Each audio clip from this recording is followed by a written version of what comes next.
Marley, thank you very much. And we've just learned that press conference there in Boulder following that mass shooting will take place in the next few minutes. We will break in and take that live here on the air. Meantime, a former aide says former President Trump is coming back to social media after being kicked off of Twitter and other sites. NewsNation correspondent Janelle Fort to live for us with his plans tonight. Janelle. Well, Robin, Marnie, for more than 2 months now, President Trump has had to rely on his post-presidency office and social action committee to release any form of communication with the American public. But now his camp says he's eyeing a new business venture that will put his Twitter fingers back to use.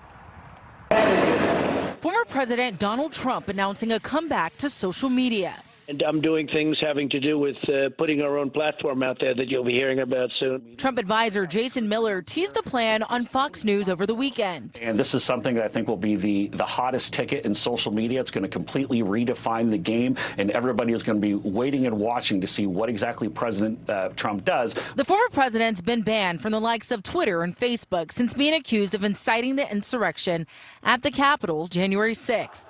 The move depriving him of what's arguably his favorite way of communicating with the American people.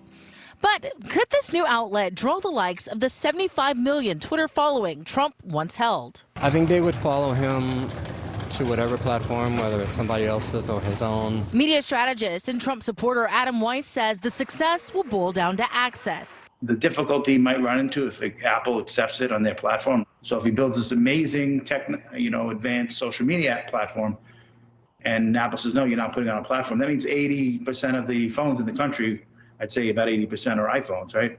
They can't download his app because big tech might say, we don't want you on the app. You're still too controversial. Weiss says if Trump can avoid the red tape, he may be onto something. Because it's President Trump, millions will go up, and the value will go up too tremendously if it's his own platform.